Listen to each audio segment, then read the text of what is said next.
যখন যুদ্ধ অপরাধের বিচার হয়েছে, বিচারের রায় কার্যকরী হওয়ার সাথে সাথে তারা নানা অপবাদ শুরু করে দিয়েছে।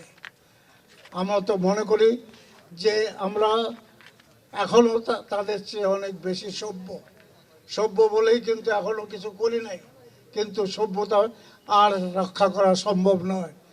কাল পরশু যেসব কথা বলেছে তাতে আমাদের সাথে তাদের কোনো সম্পর্ক রাখার প্রয়োজন নেই।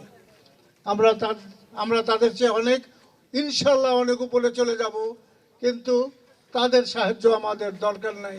তাদেরকে সমর্থন দিতে গেলে আমাদের দেশের মানুষের উপকারের চেয়ে ক্ষতি হবে বেশি। Amnesty international, human rights watch তারা প্রশ্ন তুলেছে আমাদের বিচার ব্যবস্থা নিয়ে। আমি তাদেরকে কাউন্টার প্রশ্ন করতে চাই, 1971 সালে 30 লক্ষ লোক যখন শহীদ হয়েছিল তখন আপনাদের অ্যামনেস্টি ইন্টারন্যাশনাল মানবতা কোথায় ছিল? হিউম্যান রাইটস ওয়াচের মানবতা কোথায় ছিল? বাংলাদেশে আরো অন্যান্য অপরাধের দায়ে অনেক অপরাধের ফাঁসি হয়েছে, তখন আপনাদের মানবতা বোধ কোথায় ছিল?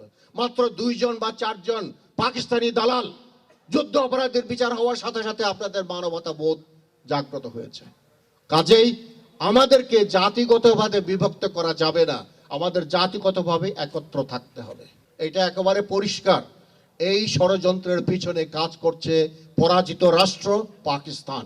তদানীন্তন পাকিস্তান সরকার স্বীকার করে নিয়েছিল যে 195 জন পাকিস্তানি সেনা সদস্য যারা এই দেশে গণহত্যার নেতৃত্ব দিয়েছে তাদের বিচার তারা করবে, এবং সেই বিচার না করে এখন তারা 2015 সালে যে কাণ্ড করছে তাতে